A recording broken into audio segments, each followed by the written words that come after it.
Come to the bathroom. But you see, she knows. Look. Sweetie, look. See? Okay, let's go and I give you a bath. Oh my God, this is the first time she got in. Oh, you're so linda, baby. Oh my God. Sweetie, look at, oh my God. Oh my God, look at so much dirt. Oh, she's so cute. This is the first time ever that she just jumped in there by herself. You're so linda. Lie down, baby. Lie down. A ver, lie down. Down. Down, mi bebé hermosa. Down. Down, baby. A ver, a ver, a ver. A ver, down. Go down, mi bebé hermosa. Go down. A ver. A ver, go down. Go down. What we have here, my dearest viewer, is nothing less than a great reproach unto mankind. For if a little beast has a sense of cleanliness and self-preservation / dignity, then what to be said of others that are walking on this ball of mud or earth that we call the world, aka planet Earth, or our home. Lie down, baby. Lie down. A ver. Lie down, baby. A ver. Sit, sit, sit. Good job. Sit, baby. Sit. So what happens is that we go for walks, and my wife has trained Cathy. Cathy's a Shih Tzu. Sit. But my wife has actually trained her to not only not avoid water, she loves water. And we've been sweltering in Toronto heat now for a good few weeks. It's been a record high week, and that is the 1st of September. You know what I mean? Like the first week of September has been a record week. You may or may not be able to see, my dearest viewer, how muggy it is outside. Can you see how muggy it is? This is like a muggy day, right? Muggy, totally muggy. Like the sun's not out. Like right now it's about 23, right?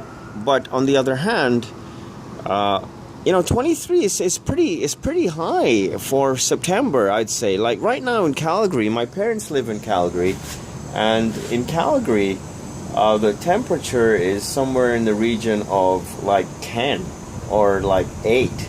Like it's getting cold. They're putting sweaters on and stuff like that. Now granted, they're at like 3,000 feet in terms of the altitude. Calgary is basically right next to the Rocky Mountains. It's surrounded, well, not surrounded, but to the, let's say to the west of Calgary, you got the Rocky Mountains. And just as you come off the foothills of the Rocky Mountains kind of thing, you run into Kananaskis, and then it rolls into Cochrane, then Kananaskis, then, basically Calgary. I'm just describing things like I know what I'm talking about as usual, but as usual, I haven't the slightest clue, and I just like using labels like everybody else and pretend that my labels are the ultimate meaning and the ultimate everything. We're still reorganizing, or rather my wife is still reorganizing. We actually live separately. We're technically separated. Technically we're married, but we live separately. Like that's basically the impasse as such that our relationship has come to. Now, I wanted to talk about, obviously, my ongoing theme of atheism and belief, right? So, Sam Harris, one of the most famous atheists in the world, has this book out there called The End of Faith, right? And then, the whole thing, once again, becomes a question of, in a sense, subliminality might be a word I might use. So what's subliminality? Subliminal things, okay? So, why do you need to be religious, someone might ask? Is it not enough that you feel the need to do good? Well, that's the whole, you take that point and you turn it on its head, and you come out the other side. The need to do good is a reflection of God, right? So I've said this in the past, and someone's answered me. Sam Harris talks about the end of faith, but inside of us, we have faith. You can't end it. How are you going to end it? I'm not talking about faith in God. I'm talking about faith. Our 60 man, peace be upon him, was asked about faith, and I should probably go like this so that you get more of my handsome visage due to the light effect coming in from the rafters. I know they're not rafters, and I know I'm not Edgar Allan Poe, and I know that these damn YouTube videos. Hey, let me show you something, my dear viewer. So while I'm rummaging through this little packet that I picked up from, it's my latest book, my dear viewer. It's more of a booklet. Now, you may or may not be impressed. I banged this baby out in 2 months. It's 62 printed pages. The Art is Suffering. And it is, therefore, about 120 book pages. So if I was to take this to a publisher, which I will, I mean, I finally got hold of an agent, and they're like, sure, send us your stuff. And so I printed it out here. The Art of Suffering. I'm very happy with how it turned out, right? So basically, I've, broken it down into the nature of suffering, ultimate purpose or God, then the self, the world, people, blah blah blah. It doesn't matter. I guess I don't need to talk too much about it, but it's good stuff, man. It's good stuff. Like, all these different things about suffering, why we suffer and how not to suffer, and things pertaining to like a mystical approach, as it were, to suffering, which is really a practical approach. Mysticism is nothing but rationality super applied. If you live a super rational life, it opens the doors to mysticism. Seriously. Basically, we live very shoddy lives. We live very kind of untidy lives, kind of messy lives. We cut corners. We're a bit lazy. We're not really sincere. We live like 60 to 80%. We don't go the whole 9 yards. If you go the whole 9 yards and you live exactly as per the dictates of your reason and rationality, which you're meant to do, it unlocks the keys to the heavens and the earth. So I'm talking about 3 or 4 different things at once. I'll just finish up on that aspect of rationality. According to the Shia faith, reason or rationality is the most valuable thing that Allah subhanahu wa ta'ala, God the most glorious and the most high, and the exalted and the almighty, it's the most sublime and valuable thing He created. Now I'll tell you the story I've talked about before in other videos, from our very same sixth Imam, peace be upon him.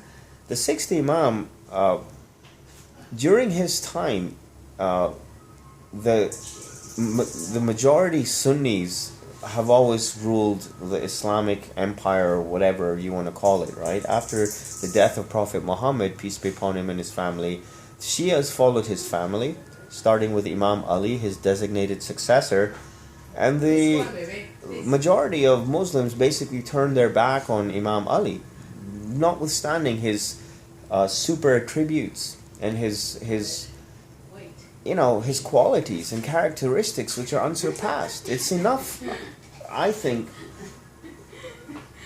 that you say about someone that they're wise and full of wisdom and give speeches. If someone is acknowledged as being wise by enemies and friends alike, and their work and words are being read for 1,000+ years, 1,400 years, you can get the book of Imam Ali's sermons, lectures, and speeches.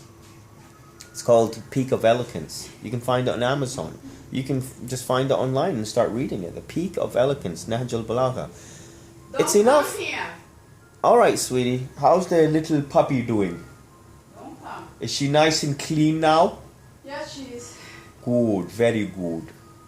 Anyhow, so it's enough that you're acknowledged throughout the ages as being a sage and a wise person at basically, the zenith of such things. Wisdom in terms of worldly and supernatural matters. Imam Ali, peace be upon him, talked about the creation of the universe, which is totally apropos with the Big Bang. He basically described it. If you read the first sermon of Nahj al-Balagha, he talks about the Big Bang. And it's pretty mind-blowing stuff. It's exactly as per, science and all this stuff. But at the same time, he talks about the mysteries of creation. He talks about different animals. He talks about types of people. He talks about politics. He talks about all kinds of stuff. People would bring mathematical problems to him, and scientific problems, and riddles, and all kinds of conundrums. And he always had an answer without having to think about it. You know, he basically would just verbatim give you an exposition of whatever subject you're interested in hearing about. Plus, obviously, his own, mission of propagating the divine sciences. Now, I'm babbling on and on and on. You should really read Nahjul Balagha if you're watching this. I've rambled on here now for a good few minutes. It's been 10 minutes. But at the same time, I'm going to keep talking like this, and I'm going to keep uploading these videos. And one day I'm going to have a book out there. This is like the second book I've got. I've got another printed out book I want to send out at the same time. Well, look at here. The little dog is back, and she's all wet. And now I'm going to have to deal with this stuff. She's actually camera shy, believe it or not. Camera is like one of the only ways of controlling this little beast. How do you know you're being filmed, Catty? How do you know you're being filmed? Is there some kind of subliminal energy that transposes itself on your delicate little would-be transgendered brain cells, aka nervous system? What is it about the camera that so shocks and annoys you, my little dogling? Now, the real problem, my dear viewers, in Islam, dogs are impure, right? And she's wet. So, because she's wet, she can transfer that impurity to me. So if she besoils my clothes, then I'll have to change them. I can't pray in them, and I've got to wash them, and it's a big hassle. And people are like, "Oh, what do you mean dogs are impure? Dogs are so..." I know dogs are so cool, and they're very cute. And I'll tell you something about dogs that you may not even know. The reason dogs are so cool and cute is because they got personalities. They got personalities. Like, some of them are shy, some of them are sneaky, some of them are, kind of like shifty. Yeah? Some of them are, kind of cold and brusque. Some of them are a bit curious about things. Some of them are a bit reserved. They're amazing, and they do different things every day, and they do amazing things. And so I think that's what makes them endearing to us. A buddy of mine at a security job pointed that out to me, a good friend and mentor of mine. And he said, well, that's the thing with dogs. They've got personalities. Anyhow, the sixth Imam, peace be upon him, during his time, the Sunni caliph or leader, the leaders, there was political infighting going on, and so he had some time to really spread the Islamic sciences, right? And he had classrooms with thousands of students and hundreds of horses lined up outside and all these kinds of things. All of the great Islamic scientists like Ibn Sina and I don't even know any of the other ones anymore, like the names. The names may or may not be important, but the fact that, father of algebra, father of physics and chemistry and medicine, and all these things, the father of calculus, all these people were Muslims, right? And then people are like, well, Islam goes against modern science. The funny thing is this, it's a very simple thing. And I know I'm rambling incessantly here, and I'm going around in circles. I'm going to try very hard to tie it all up together. I want to talk about faith, and I want to talk about spirituality, right? And I want to talk about that as being evidence of God, right? How come animals are not spiritual, to say the least? You're like, oh, well, animals are like 98% or 98.9% of the genomes we share with primates. And then my atheist friends tell me the next thing we're similar to are rodents, like a rat. You know what? Has a rat ever used a tool? Does a rat have an imagination? Does a rat dream? Does it have fond memories of its childhood and all this kind of stuff? Animals, to say that animals are like humans is just to say that animals are like plants. Plants are like animals. Plants, so in Islamic hierarchy, or the hierarchy that we've been taught, you have jamadat, then nabatat, then haywanat, then insanat. Something like that. Jamadat are stationary things, like rocks, inanimate things. Right? Now, they're still sentient, by the way, according to the Quran. But then you got nabatat, which is plants. And plants derive their nutrition from the jamadat, from minerals and rocks and the earth and stuff like that. Plants themselves become food for animals. It's a hierarchy. And animals become food and are of service to humans. But it doesn't stop there. After humans, you have people like the family of Prophet Muhammad, peace be upon them all. Awliya Allah, the prophets and the messengers whom we are meant to serve and give our lives for. So the thing is this. People hate Islam, right? People hate Islam. And when you start talking about Islam, people just put up their blinders. Now, I'll be honest with you. There are things in Islam that I find very hard to reconcile with, but I accept as well. Because you see, you approach the matter from a perspective of beliefs. You start with beliefs. Why is there a God? Why did he send messengers? If there's a God, why is it that he sent messengers? And what about the soul in the next life? The hereafter. These are the three beliefs, core beliefs of Islam. God, the fact that he sent messengers, and that there's a hereafter, right? That the soul is eternal and basically moves on to another abode. In any case, I'm rambling incessantly. Sharia law is really obviously what does it for me in Islam. It's pretty harsh. It is pretty harsh, right? To kill someone for adultery, to kill someone for homosexuality. Now, at the same time, let me say that you or I are not allowed to kill anybody. And I dare say, like a average mullah or imam, like the average guy in a mosque, cleric, they don't have the authority to do these things either. So the thing is this: if there is a God and he created us, then he can do what he likes with us. Now the thing is, he is just and he's the most merciful of the merciful. And if he has prescribed severe punishments for things, there's two reasons. First of all, in order to wake us up to the fact that we're accountable, right? And there are hard circumstances and hard consequences to our actions in this world, and then if there is a next world, which there is, in that world, right?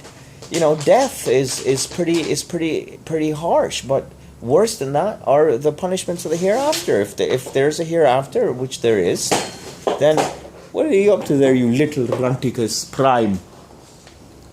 If it wasn't for the fact that you were the cutest thing since sliced bread, I don't know what would become of you. I'm almost on 17 minutes and I'm rambling, going from one digression to the next, and all you seem to be worried about is your fluffy little fluff pill. Anyhow. Oh God, what a write-off what a write-off this video is. Anyhow, our sixth Imam, peace be upon him, tells the story of reason and rationality. That when it was created, Allah created reason, and he was so proud of it.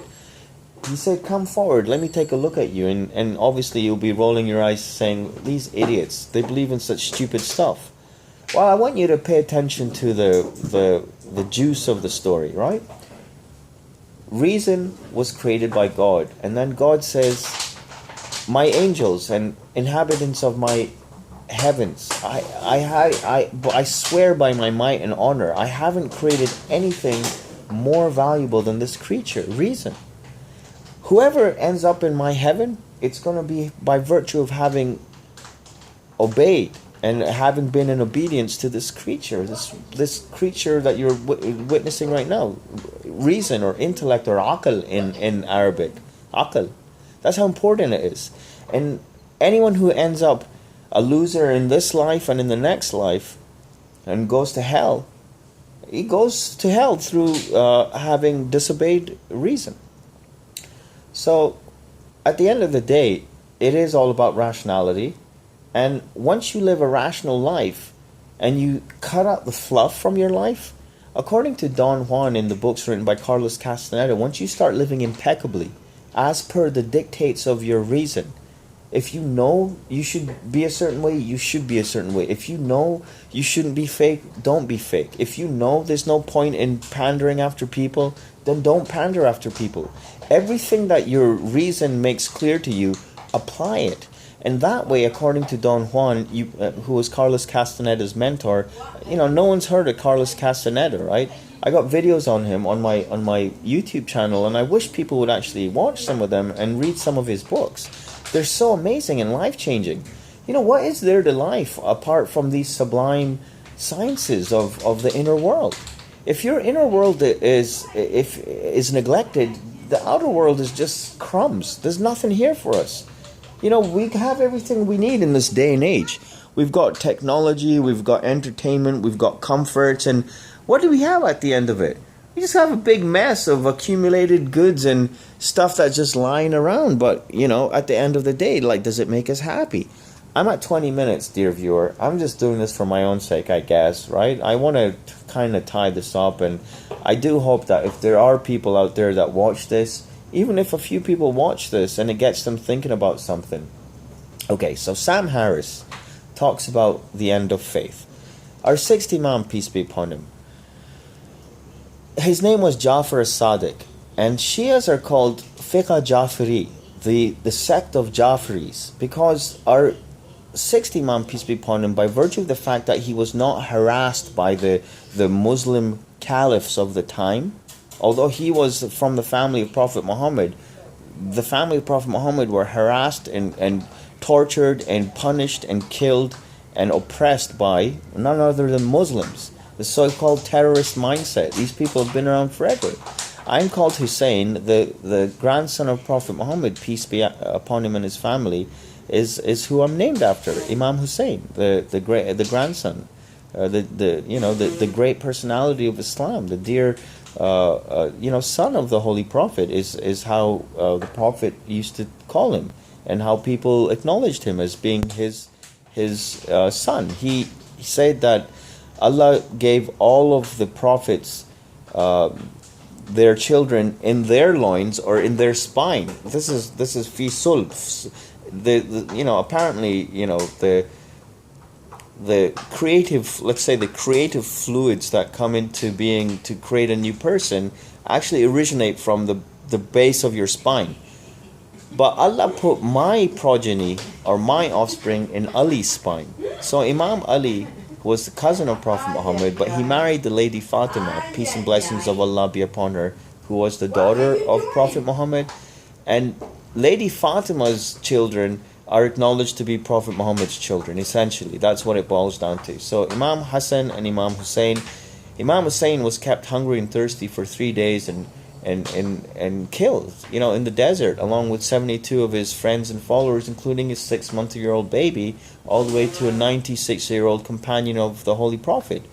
In one of the most tragic, in fact, according to Shias, the most tragic episode on the history of the planet. And we commemorate those days. It's coming up in a few weeks here, and we cry and, we beat our chest. We feel so much emotion that you want to just basically say to God, I wish I was there. Ya laytani kunna ma'ahum. I wish I was there with them, so that I could have been part of that noble battle.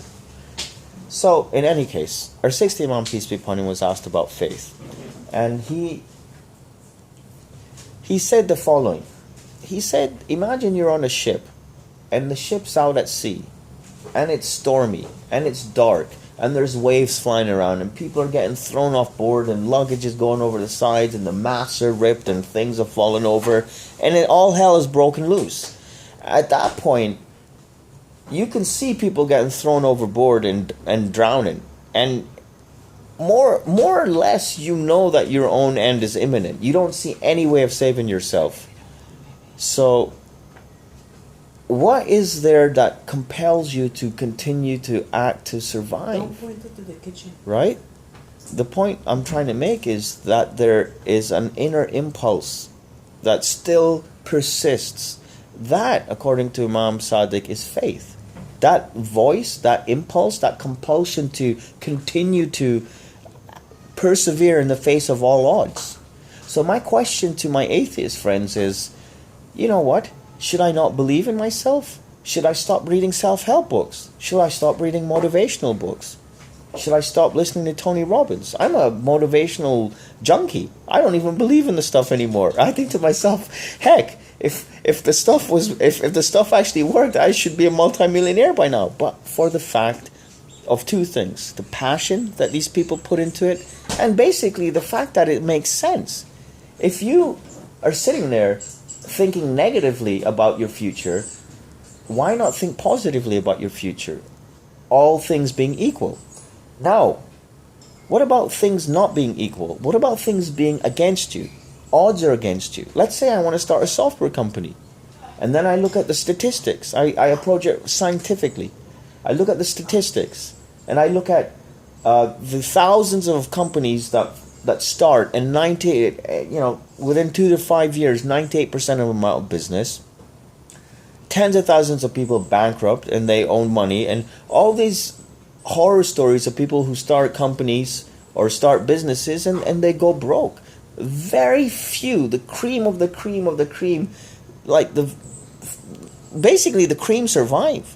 And then the cream of the cream of the cream become brands that are actually recognizable, and then ones that become, legendary in a sense, and ones that become like Apple or Google or IBM and Ford and so forth, and basically perpetuate themselves over generations. Imagine that those brands, those entities started with one or two guys and a spark and faith, right? Because if those guys had stopped and looked at the numbers, they would have said there's no way that we can do something like this, but for the fact of faith. Okay, so that's point A. We all have faith, and you cannot take that away from a person. And you know what? Even Sam Harris, writing his books, has faith that his book is going to sell. Why? Because his mind is saying, you know what, this is good stuff. There's no reason, there's no reason it should be, ridiculed, and whatever it is, he has faith, and he's accomplished what he did based on his faith. It's funny that he's writing about the end of faith, and he's a man of faith in a sense. Everyone is. There's no reason to get up and do anything unless you have faith in things happening in a certain way, right? So the next thing is this. Why do we do good? When we are, according to Richard Dawkins, who's the other great atheist of our times, we're meant to be selfish people, right? So he wrote a book back in the 70s called The Selfish Gene. I've actually written a rebuttal to Richard Dawkins' book, The God Delusion. Now this thing is just 60, this is 60 computer pages, right? 49, 50, blah, blah, blah, 60, right? You believe me or not? 62, whatever, right? So each of those pages translates to, and I wrote this in 2 months, by the way, at my last security job. That's why I believe I was there. I've been thinking about writing this book for a couple of years now, and it's finally out. Oh my God, this thing is so long, and oh my God, I hope I get 1 or 2 unlikes. It's all about what you call it, I've figured out. Like, the title of this movie will bring people to view it, or there may be people who've seen some of my movies in the past, or it's just like something like that, curiosity, and using hashtags on Twitter, so I can get a few people to watch it. But for some reason, some of my movies, you've got hundreds and thousands of hits. Like, obviously, I've only got a handful with thousands, but I've got quite a few with hundreds. And most of them, if I get 20 or 30 viewers, I consider that pretty good. Like, I mean, if 30 people watch something I put out there, and it gets them to think about something, now I may never get recompense for that, right? I may never get paid for it. They may never acknowledge it. They may give me a thumbs up or a thumbs down. I mostly get thumbs down for my atheist videos, and I don't mind that at all. At least I got someone to think about something and make a statement. This sucks, whatever, right? And sometimes I get some amazing comments and commentary on my YouTube videos, and I really appreciate that very much. I really do, and it really is. The only problem is it's very time consuming getting back to all of this. I've got like outstanding comments there right now. I saw this great biker couple who had biked across Canada, and I met them biking back from work one day, and I made a video of them. Amazing biking couple, and it's got like hundreds of views. And one of their family members is on there saying, "Oh my God, my uncle and aunt, I'm so proud of them," and I need to get back to her, right? And so there's people out there that I guess I need to get back to. But, oh my God, I'm just blabbing and blabbing. So, according to Richard Dawkins, first of all, he says that believing in God is a delusion. it's an incorrect approach, because you cannot disprove God. All you can say is that, there's no reason to believe in him, from like in a sense of, there's no evidence, like the standard atheistic diatribes. There's no evidence, and all. It's all rubbish. Like okay, so really all you can say is, I'm not convinced. You must admit that he may exist, and in fact he does exist. Where did everything come from, and why is it so amazing, and how is it being managed the way it is? Why aren't planets colliding into each other? You'll say that's the way things are set up. Okay, so why is that? What is that why? And you'll say, well, no, you guys don't have an explanation. And, I've been around in these circles forever, it seems like. You don't have an explanation, and when there's no answer to why, you just put God there. Wrong. You're the guys who stop thinking about something. You're the guys who takes things at face value and don't want to explore it. You don't want to ask what happened before the Big Bang. Who caused all of this? The purpose of believing in God, from a scientific perspective, would be that it essentially is the unifying theory. The belief in God is the unifying theory for everything. You know what? The Quran says if there was two gods or many gods, the universe would be in chaos. Similarly, if there was no God, first of all, there'd be no universe, and if whatever existed would just be accidental. It would not be ordered. Something is causing the order. Now, if you're one of those atheists that say, no, there's no order, the universe is full of flaws, it's rubbish. What are you talking about? You look at some earthquakes and tsunamis, and they have a balancing effect. Unfortunately, yeah, they balance things out. I'm not trying to play God by saying that, yeah, some of the population needs to be wiped out and all. No. You know what? It's like chemical reactions. Some of them are hot and there's explosion, but it eventually metasizes, or there's a homeostasis, or there's some kind of acclimatization or stabilization, and then the system as a whole is perpetuated. You've got these little bursts of activity, but they're all happening for a reason. People look at male nipples, of all things, and say that that's a flaw. Why? Just because you can't understand it? And by the way, how many flaws are there? Let's see if are there hundreds? Are there thousands? I dare say, I'm hoping you won't say there are millions of flaws. Let's say this way. There's an unlimited number of amazing things in the universe, which is everything. You could take my watch, for example. It looks like a Swatch. It's not, by the way. It's a $15 Rexall pharmacy watch, but it looked like a Swatch, and therefore I bought it. But this damn thing, as simple as it may seem to you, is endless mysteries. You could go down so many channels, right? The concept of time in itself is a first of all, it's an unlimited topic and arena for discussion. Talking about time is one of the ultimate philosophical questions, because you understand there's no such thing as time, right?